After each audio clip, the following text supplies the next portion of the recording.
as we look back at the last 14 years of Conservative rule. As we look back at this gaggle of obdurate, arrogant, stubborn, unrepentant, heartless, self-serving bunch of arseholes who have spent the last 14 years trying to keep their useless, megalomaniacal political party together while sleepwalking the country into a kitchen blender. 14 years, 5 prime ministers, 7 chancellors, 8 foreign secretaries, 13 culture secretaries, one of whom was Nadine Dorries, a woman so stupid she thinks Channel 4 is a brand of perfume.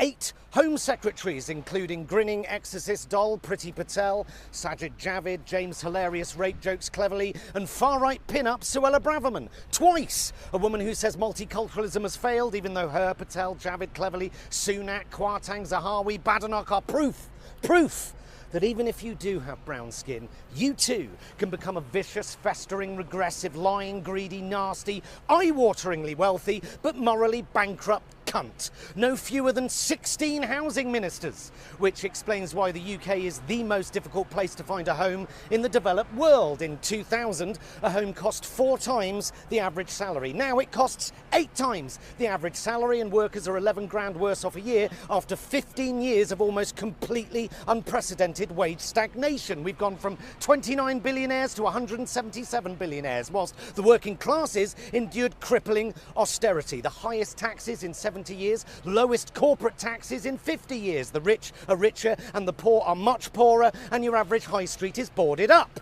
We've endured David Cameron's hubris, Theresa May's chaos, Boris Johnson's lies, and Liz Truss throwing £30 billion of your money down the shitter. 100 billion in lost trade due to Brexit, 40 billion in lost tax revenues due to Brexit, whilst our farmers and our fishermen were sold down the river. The worst trade deficit since records began, and our national debt is now at 3 trillion.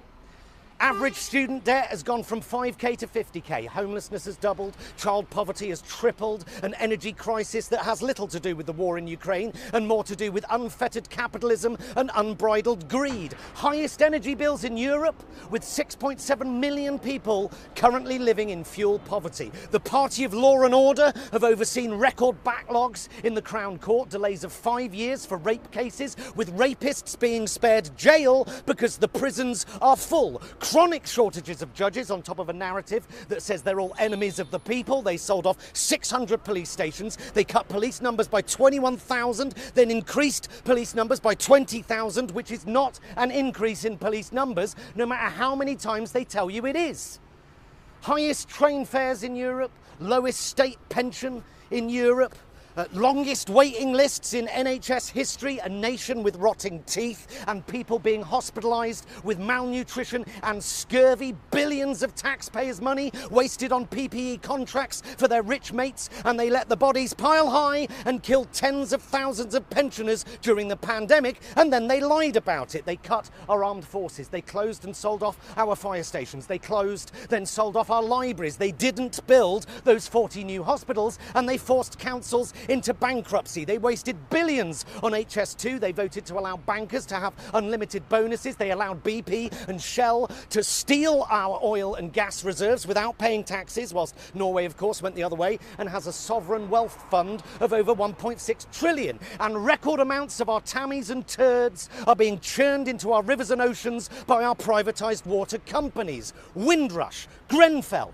Partygate, Barnard Castle, 30p Lee, bullying, affairs, groping and rape and tractor porn and Chris Pincher and corruption and dirty deals and racist donors and lies and lies and lies. And yes, the pandemic didn't help and the war in Ukraine hasn't helped, but don't believe them when they tell you that that's the reason that you are poorer this week than you were last week, whilst Rishi Sunak is richer this week than he was last week. Rishi Sunak cut taxes on champagne on the same day he cut funding to rebuild schools, and he wants to bring back national service. What else are they going to bring back? Grandstand? Spam on the national health? Snickers going back to marathon? I look forward to voting these incompetent, hubristic grifters out, and I hope they spend a very long time in the wilderness and have a really good think about what they just did. Well, a trip down memory lane there with some highs and some lows from the last 14 years.